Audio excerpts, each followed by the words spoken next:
our lovely viewers, welcome to another episode of Ones to Watch. My name is Anan Prisca, I am your host, and today we are shaking tables. It's a new year, new us.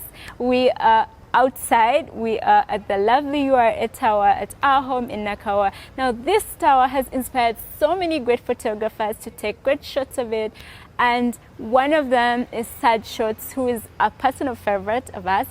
So today we're going to sit down with him, we're going to talk photography, we're going to talk freelance, we're going to talk marketing. So come along and let's sit down and let's talk photography and freelance in Uganda. Please join me in welcoming our very first guest for 2024, Saad. Welcome to Ones to Watch. Thank you so much. I really How do you feel? I feel grateful, I feel humbled. Okay. Is this your first time doing like an interview of this nature, or is it second nature? Not really. I always try to run away from cameras. Like any chance I get, I don't really prefer being like in front of a camera. I don't know why. Yet I'm always like behind the camera. Yeah. So yeah. But yeah, I've done a couple of interviews. Yes. Okay. Yeah. So you're comfortable being behind the lens? I'm more behind comfortable. the camera. Okay. Behind. Okay. Yeah. So but this is also fine. this is also okay. This is good. Oh, wow. Okay. And we are curious to know, who is Saad, behind the camera. Okay, we've seen your work, but we want to know the man behind the lens. Who is the character Saad? Also, Saad, what's your other name? Okay. So first things first. Yeah, the name part. I'm called Byakuleka Saad. Okay. Beje. I'm actually Nyankole, and I'm a Ugandan. Ugandan. Yeah. Okay. Yeah. So give us a little something about you. Where did you grow up? Just feed the stalkers a little bit. So Or you're like a private person and you're like, I really like lived in a society where people literally know a little about me, and I felt, I think, a little bit too comfortable with that. But hey, I'm a wildlife, sports, I do products. Okay. I think I'm blessed that I shoot everything. You shoot everything? Yeah. But apart from, I think, the astro, I think... but you're very dynamic. Yes.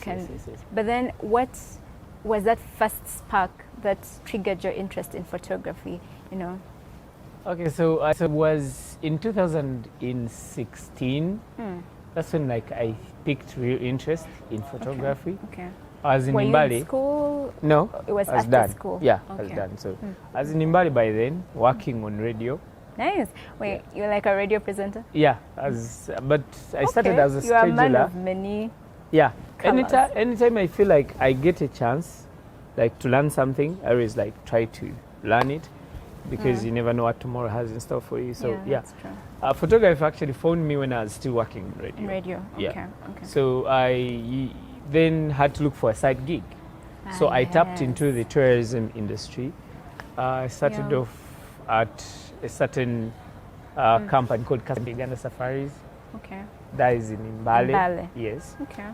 So I met a gentleman called Saleh. He introduced me to tourism. So I started as a driver, a tour. Oh, like a tour guide. Yes. Okay. Doing some tour guiding and at the same time driving. So by then I had a small phone, but still I'd go with it, take some photos and all that. So I met a gentleman, and we were, I think, on a trip to Makshon. Makshon. Yes. Okay. Yeah. So he had a camera, which he knew nothing about. Are you for real? Yes. So when I saw the camera, I've always wanted the photos, but I'd never held a camera in my life. So when I saw his camera, I quickly grabbed my phone and read through about Are you for real? Yes. Wow. Okay. Because at some Love at point first I sight. wanted to use that camera, and I really had no clue. So yeah, that's that was the beginning. Yeah, that was of the this, beginning.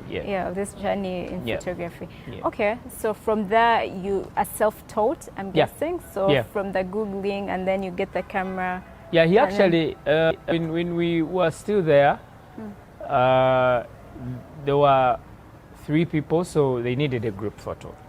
So when I got the camera, I tried to twist around like a few things that I had learned and all that in that small period of time. I can't believe that. Yes. That's crazy. So I took some photos. They were actually nice.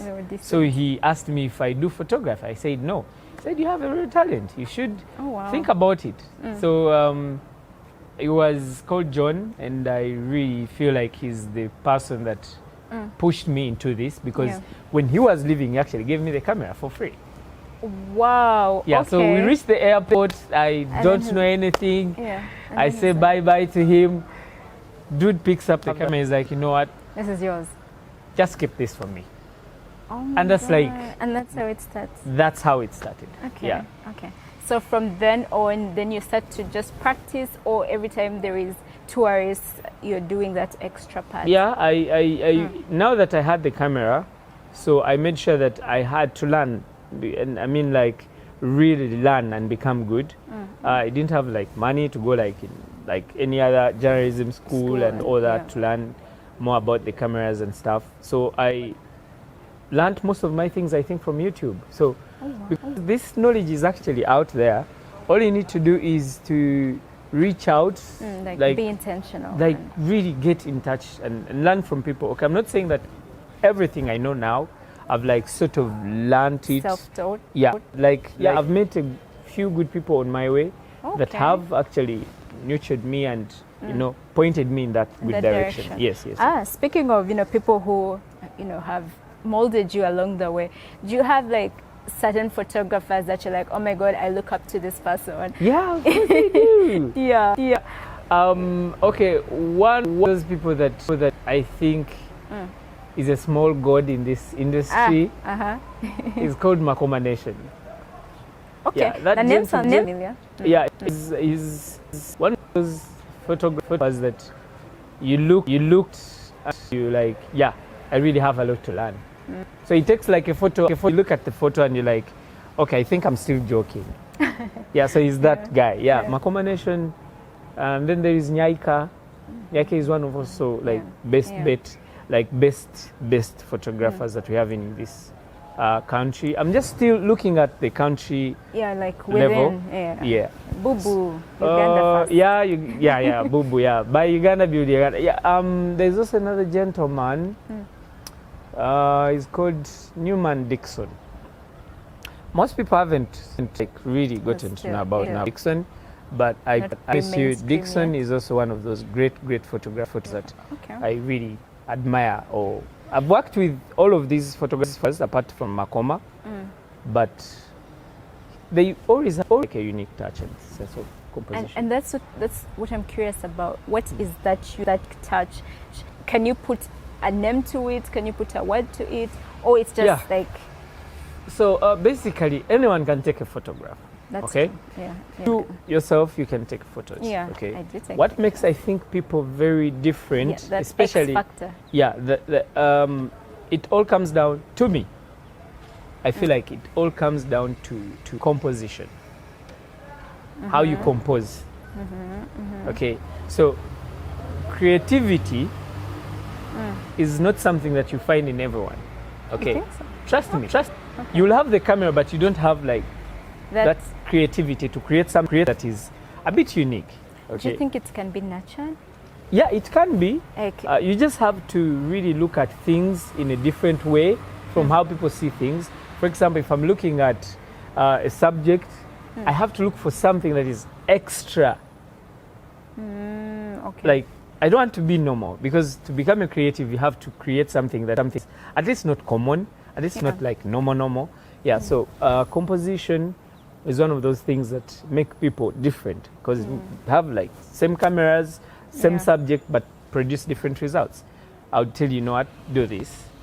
You know, do this, do that. So yeah, that makes, I think someone better. I would say there's no bad photographer. It gets like the level. Are you for real? Yeah, there's okay. There are those bad photos that we see. Yeah, and you're like, oh, but give me money. Yeah, so I feel it's creativity. It's creativity. And if someone is intentional, they can nurture themselves to get there. Yes. All right. So I'm guessing that's one of the tips that people would give any upcoming photographer. Yeah. Think out of the box and Just keep creating. You just have to keep like learning because the minute you get comfortable, there's some that always ask for my presets, the things that we use when we're editing. So I've met a few photographers on the way that see my photos and they're like, I would love that preset, that what. And me, the minute edit and create a preset, maybe use it on a certain project, I delete it. Because I don't like really rely on have it. like a template and go no. back and then I don't like duplicated. I don't keep presets. Like I just edit, clear my history because like I don't want to keep running back to the same thing that I use. I want to have like something different. Yeah, I want to like create every time. Oh wow. Yeah. Oh wow, that's very interesting. You said you have a niche of sorts where okay, you said you do everything. Yes. But from a little bit of my research, I felt you lean towards life, lifestyle, and sport. Yeah. I could be wrong. Did I miss out any? Yeah, products. Okay. What inspired you to like say I'm going to on this? Is this where the money is? Like, yeah. Okay, so basically, when you're starting as a photographer, I think every person that wants to join this industry, what they really have to look at is to find something that they do best. Okay. And when you do that, when you actually specialize, or when you choose a certain route, it helps you to focus more onto that. Yeah, because like you really give it your all. Because back then I used to shoot everything. You know, and then I'm like, you know, when I was just starting, I had a camera. So when I was buying a camera, I would admire these wildlife photographers, and I'm like, I want this big camera, and literally like I am shooting studio best. So you see, you need to find like what you really shoot best and then focus, because every kind of photographer, I feel, requires you to have a specific equipment. So there's no need for any spread yeah, so by doing everything. So I was some workshop and it was like more internship program. I was invited to go there, and then there was this young chap that was seated somewhere. I went with my camera. It's big, it's huge, and all that. He actually looked at it. He was like, I want that. So I asked him, what do you want to do? Like, and he's like, I want to shoot weddings. I'm like, you want this big camera for a wedding? It's not going to work for you. Like, this is for wildlife, okay? Because I don't want to get close to any lion. Hit me up. So for you, I need a camera lens, specific. You need like specific lenses that are of short focal length, like not something like this big that I have. So actually, I want people to first define kind of photography they want to do. You know, that will call for the right equipment and the right knowledge. You won't be like all over YouTube searching this and that. You'll like really good. Head like into that direction that you really have to. Yeah. So I do wildlife. I do sports. I do products. Those three are like what I do currently. If you give me for a photo shoot or a wedding, I'll charge you a lot of money. Not because I feel like but because like I can't tell you I don't shoot that. But you know what? I need 11M. That's enough. And then like you say, hey, why are you being this? I'll be like, I'm saying I'm value. So if you want value, give me that. So if you give me that, actually 11M, go to the best photographers around, and be like, you know, but we do a collaboration. So we team up and give you the wedding shoot ever. Because like I know that 11M would be enough for both of us, me and them. I'll maybe give them like eight, you know, and then I'll take this. Okay. So we both like work together. Yeah. All right. Okay. That's very good insight. And you were talking about equip. Yes. You know how right line of photography informs the equipment you want. But let's talk a little bit more about equipment, because equipment can be costly. It can be Very. costly, and it has given photography a bad rep, because people are like, oh my god, to get photography you have to be rich and all that, you know. It's expensive. So how have you getted that? Okay, there's some, I would say there are people in this bracket that you get that up. Okay. There's someone trying to do photography being from a rich family. I mean, like rich family.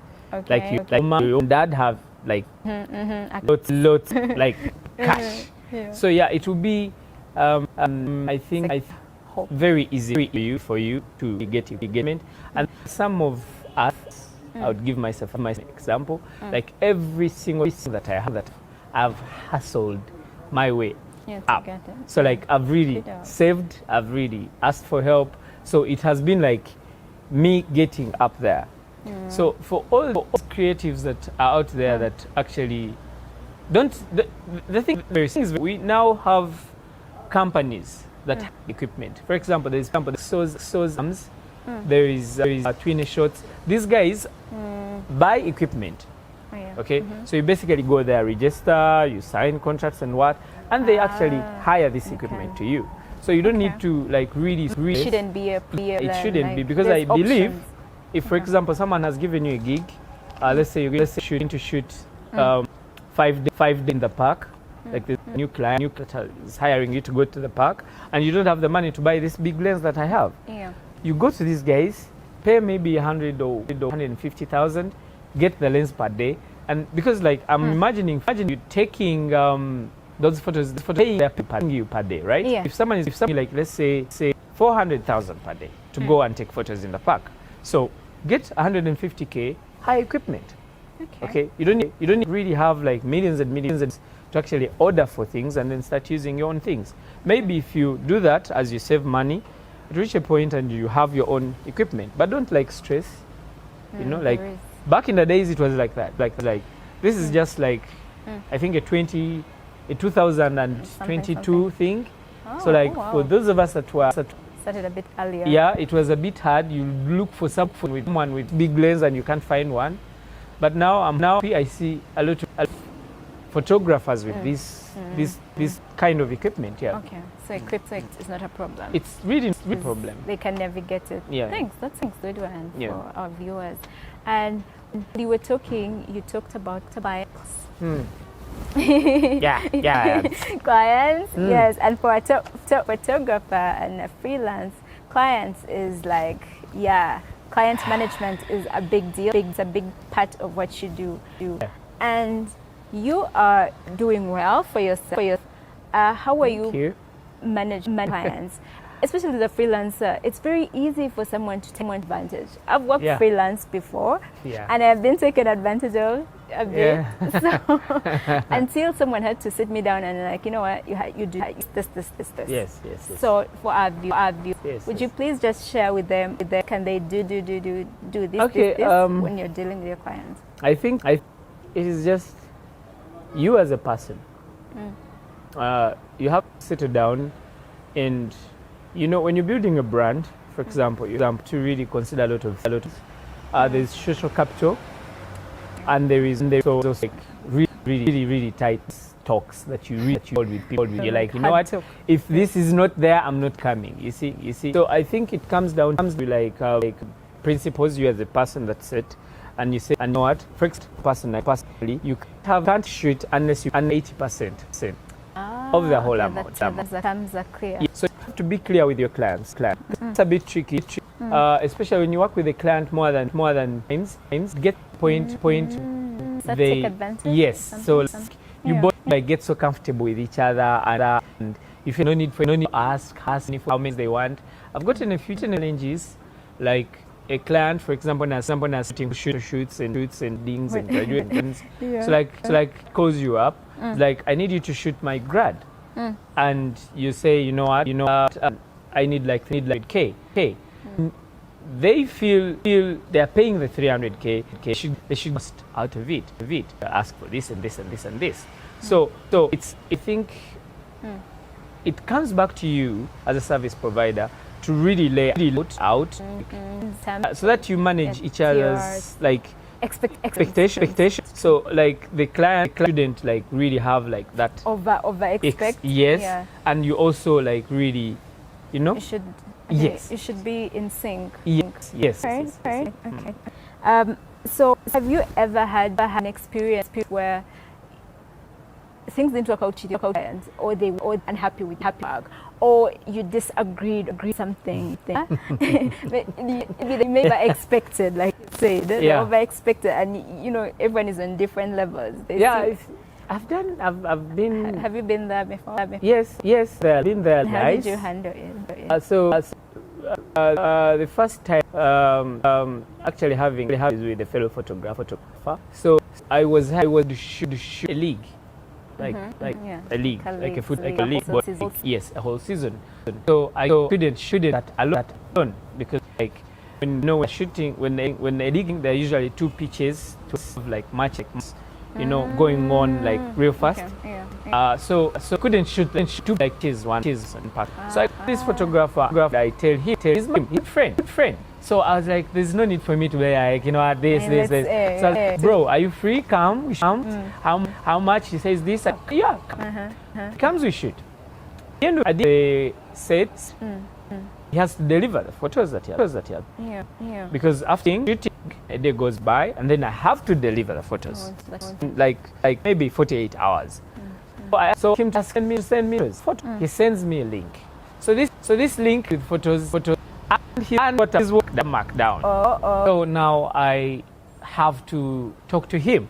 I tell him, you know what? I don't think we talked about this issue, but the client doesn't like photos with the watermark. So I'm just requesting. I know we didn't talk about this. Now I'm talking to you as a friend.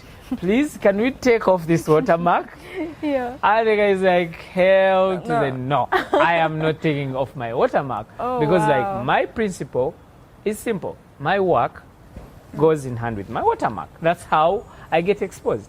I'm like, I understand, but in this, make an exception. I'm just a fellow photographer asking. Because like we have worked together on different projects, and I've done the same for him. I've actually not given him the photos with my watermark. So I'm like, you remember the other time we worked together? I didn't give you. He's like, oh, that was your call. That was your choice. You know. So I'm like, okay. Now it gets so bad. The client really wants the photos. So I'm like, you know what? This is going to, I think, ruin our friendship. I am going to do something which I don't think you like, and that is removing your watermark. Oh, wow. Because, I've paid for these photos. They are no longer yours, right? They are my photos. In actual sense, these are my photos. I can do whatever the hell I want with it. I can use them the way I wish, right? That's true. So I get the photos, remove his watermark. And a few days, I think, the league posts the photos. And they don't have his watermark. They do frames up. He's like fuming all over my DM. He's like, Saad, you of all people, you can't be this mean. So I've had that challenge where I've had to work with someone, and I had like those issues. But with a client, yes, usually you tell a client that this is what you're getting with this amount of money. The most issues that I think I've had has always been time. Okay. Yeah, I really get so irritated with clients that don't keep time. Sometimes I refund back the money. So I'm like big on time and communication. So this client calls me and tells me, you know what, by this time be here. So I get there and they haven't even done makeup. And I have to sit for another 2 hours. And that was like really, really annoying. So I felt so bad, and I had to refund back his money. Because it was actually the boyfriend that had booked me. So you had... Yeah, I refunded the money back, and she has always like talked ill about me and all that. But I feel... what I'm getting is that you have to have your values or your principles and, you know, work within those. If someone can't maybe measure up, then you probably shouldn't be having a working relationship. When you're building a brand, you have to be careful. There are some gigs, there are very many gigs that I turn down because of the conditions that come with them. Because like this in the long run affects your brand. For example, like I want to work with you, but your budget is really, really low. And it's those low budget clients that always have like high-end expectations. So to avoid all that, I'll tell you, you know what, unfortunately, I can't work with you. And sometimes I'm like really, really broke, like dead broke, but I cannot really bend my standard because like I'm compromising everything. Even when I'm editing, I'm like, after all, he gave me this, so let me just put out this. So to avoid all that, I really have to be careful, like with, I want to know your expectations. Once you tell me your budget, ask for expectations. That is going to give me like a whole scope, like a really big image about what you want from me. So if I find like what you really want is way higher than what you're paying me to really do, then I will, like, you know what, no, I don't think I'll work with you. So that has helped me like to have, not to have like clients that I have to argue with like at the end of the work. And I think lastly is payment issues. Yeah, payment issues. So clients, usually back then I would be like 50% before work and then 50 after work is delivered. And then you find like in cases where you're shooting live events, let's say there's a concert. So the client wants to update his platforms as the concert is going on. So you won't have like that much, you know, security on your payment because they already have the most and the event is already done. So yeah, you get issues with clients like after the work, you've delivered and they can't pay you. And like most people don't have like contracts, like they give clients to sign. So it's kind of tricky. That's where like I've gone like, you know, rough on clients. But other than that, I always like calculate my moves before I approach. Oh, okay. So I'm guessing someone watching is probably picking up. You have to be clear on your terms of payment from the get-go before you start doing the work. You have to also be clear on your standard. Just, you know, make it clear. Then working should be easy, I think, when you're on the same page. Yeah. Okay. But what are some of the best things of being a photographer? Like, what do you enjoy in this profession? Okay, so that's a good one. I love my work personally because I'll give an example. A new company is starting up, a safari company. They reach out to me. It's like, you know, Saad, we need you for like maybe 7 days in the world. We want content. So when they're paying me, you're having the time of your life. 2, I'm traveling. 3, I'm sleeping in fancy places. I'm eating nice food. So I like my job. And the most important thing is that it helps me to learn. Because most people actually don't know things because they don't travel or they don't meet a lot of people. So I am exposed and it helps me to like really grow my brand. And that is like the most important thing. Like my network is like really that wide. It's hard for me not to appear somewhere in this tourism industry, especially right now.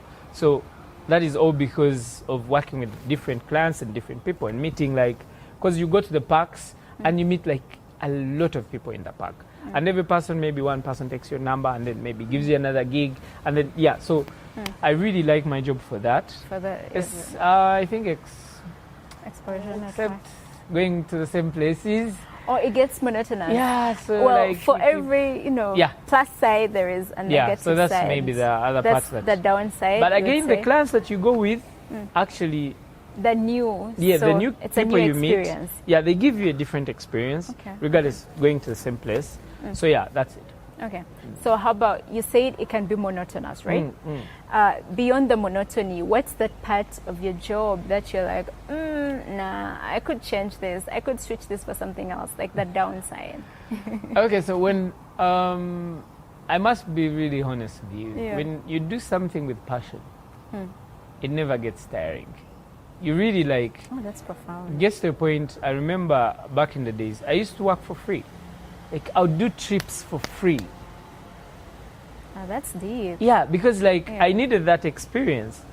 You know, when you have to understand this. I think you are familiar with some of our I think ways of hiring people, Yes, someone knowing you, and then they bring you, and then so you have to really be good, because some of us don't have like those gamba nogs, like those people that you have like in those big offices and stuff.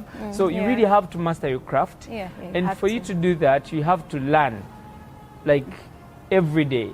So it becomes a habit eventually. Like you really want to, because now if I'm on the internet, like let's say Instagram, and then I see a nice photo, okay, I want to know how this photo was taken. Yeah, how did this person do it? Not like with an intention of taking the same photo, but I want to know and really take something or recreate something out of it and learn, because like it's really embarrassing for you to get paid to do something and you deliver like really mediocre. Yes.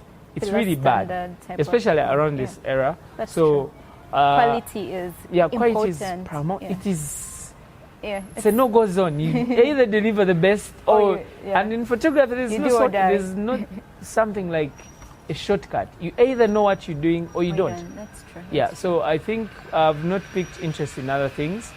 I've done lots of things before I settled down here, but I find like a lot of peace doing what I'm doing right now. Wow, so that's beautiful. Yeah. So when you feel passionate about something, you there's really not like no downside to it. It consumes it. Yeah. That's good. It does, That's good. It does. Speaking of things that consume you, I have been holding this question for, I think, as we draw to an end, like save the best for last or save the best for the middle. All right. What are some of your favorite shots that you've taken?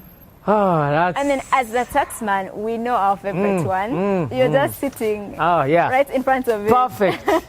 That's a masterpiece. That is a masterpiece. And but for you, what are your 5 top picks and why? Okay. Truth be told, this building behind me, this building behind me, I think it is the number 1 photo I have, because like it opened so much doors for me. A lot of people got actually to know more about my brand and me personally because of that photo. So it was really a photo that I didn't expect people would like. Because, for real? Yeah, because like I was... Tell us about, where did you take it from?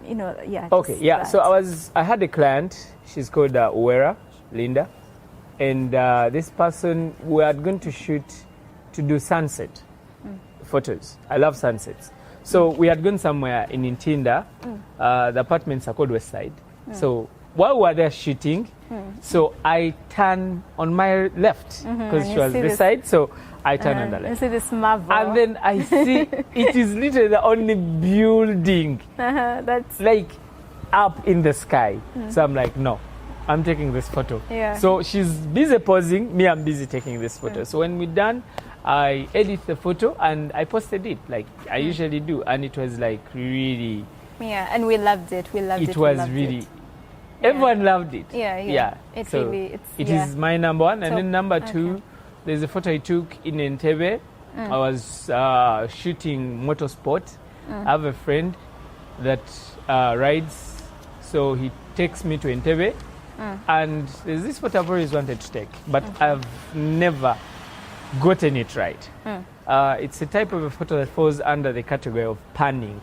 It's a photography kind of thing. So panning is a photo that goes against every camera's principle. It like turns this whole camera around. For you to take this photo, you have to like do things the opposite way. Like the upside down. Yes. So it is that hard. And I took it. It is like, it made me that proud. Like I pulled this off. Yeah. So then there's another one called, I took it in the night. It is a long exposure kind of a photo. So it is not also easy to take. Okay. And there are 2 photos I took in the wild. One is a gorilla photo. I think I've seen that one. That's lovely.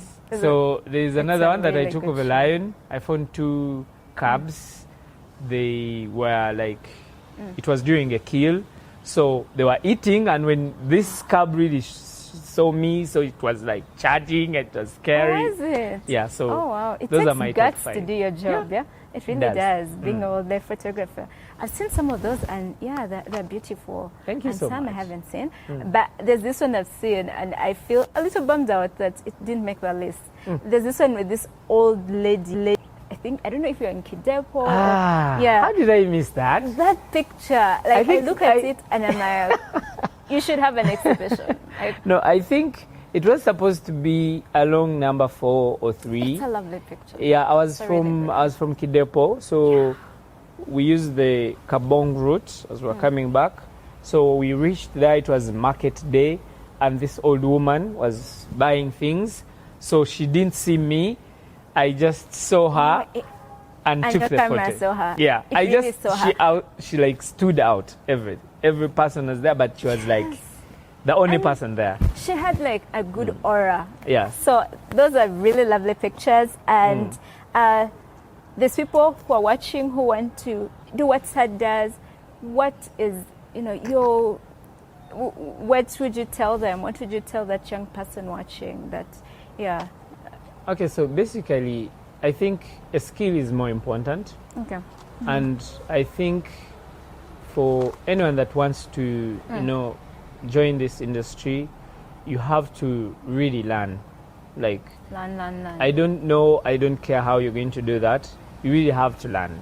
Okay. Because what you learn is actually, because like, much as there's someone in a different like office doing the same work that you're doing here, they will not produce the same results that you have. So when you master your craft, when you really put in so much into your craft, it eventually pays. So I really think learning is the way to go. Yeah. Just keep Learn, creating, learn. Create, and that's it. Okay. Yeah. Okay. Thank you, Saad. And you have been spending. This has been like 30 minutes of you talking to the tax man. Yeah. So the big question comes, the moment of truth, the moment we've all been involved for. Yeah. Are you tax compliant, Saad? Of course I am. I remember actually my first time, all these years from 2017, I'd not like gotten like corporate clients. So it has been like these small gigs like photo shoots and stuff like that. So in 2021, late October there, so I got my first corporate client, and that was Harris International. Nice. So you see, when you're dealing with those people, you have to level you up. have to. It is a must. So then I didn't really know much about tax. So it was then that I had to do some little research, and that's when I actually acquired my tin. Nice. And really. And the rest is history. And the rest is just history. As long as you're tax compliant, we are good. Yeah. So as you do your part, government is also mandated to do its part. And what are some of those recommendations or something you'd be like, I want government to support creatives a little bit more in this space? Yeah. So, well, I think it first comes back to us creatives to be united first.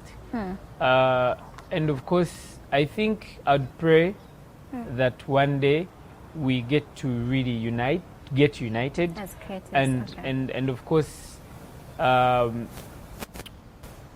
really focus on developing each other. Because you see, I don't want to speak for myself, okay?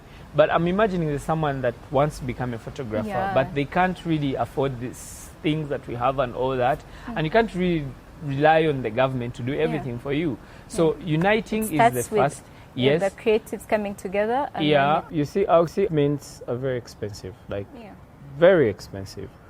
And like it's very exhausting sometimes to buy something and then it reaches here, and then like the tax is also another thing. So I'd really think and request maybe if it's okay for government to really look through to our friends at the tower to revise maybe a little bit and be friendly with the taxes, especially if they equip that, because now you buy a camera of maybe $3,000 and then the tax maybe $1,000, so it's like really too much. I'm just giving guesswork, okay? Yes. So maybe if we could have like that revised tax bit of it, I think the rest we have to keep hustling. There's not.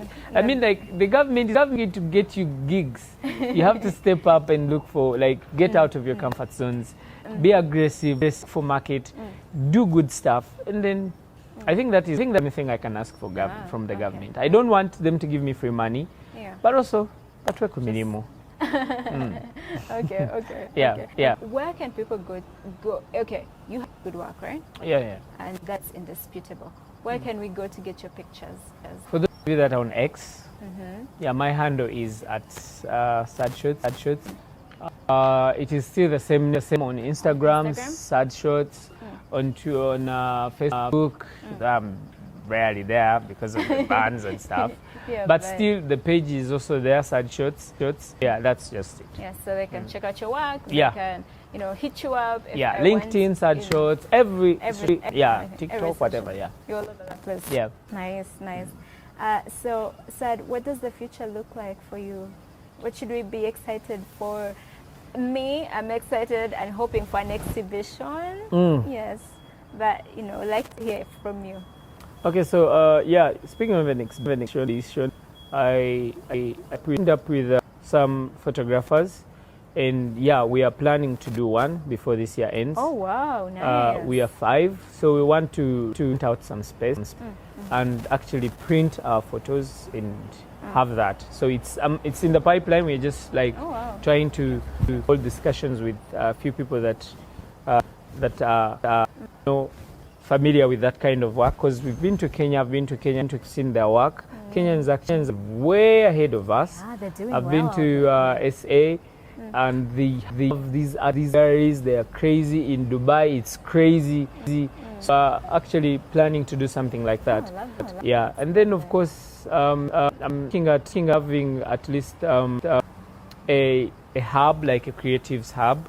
Personally, if God wishes, if I get money, I'd like to put up a facility where all creators can come, and then we share. I've seen like a friend of mine, Anan. He's the CEO. Nino's work. Yeah, He's good. Like he's so selfless that he has these programs teaching photographers and creatives more about cameras. Like let's say last Thursday of the month, he holds these sessions where creatives get together and learn from each other. So I would have that space for all creatives, because like starting personally was so hassle. So I want to make it a little bit easy. For this. Yes. So that nice. Is like my very selfless. Yeah. Thank you. We like that kind of thinking that you are. Yeah. And that's why we're having this show. And it's been good having you on your ad. But before we wrap up, we're going to just do a quiz. Real. Yeah. How did I not think about this? It's quick. We promise. All right. It's as quick as failing your eating. Okay. Shit. Okay. So, between a Nikon or a Canon or a Lumix, pick one. What would you rather? Canon. Okay. IG or TikTok? I think. You're a photographer and you're thinking about. I'm about that makes my business bloom, and then TikTok. What I like personally, Instagram. Okay. Wildlife photography or sports photography or lifestyle photography? Wildlife. Ooh, okay, I saw that coming. Action Falls or Kidepo National Park? I'd choose Action Falls. Okay. Yeah. Action Falls? Yeah. Okay. Thank you, Saad. You have been great to on the show. I enjoyed myself thoroughly, and I'm sure same here. Trust me. Nice. I've had a very. It feels like we've been here like 10 minutes. But yet it says 40, and I'm like, what? No. Thank you for having me. It's really a pleasure, and I really feel so grateful. Thank you so much. And we're honored to have you. Have had you here. We're so honored for that lovely shot you took of our lovely here at Nakawa, and so from all of them that you are the and from thank you for tuning in. See you in the next episode. Bye.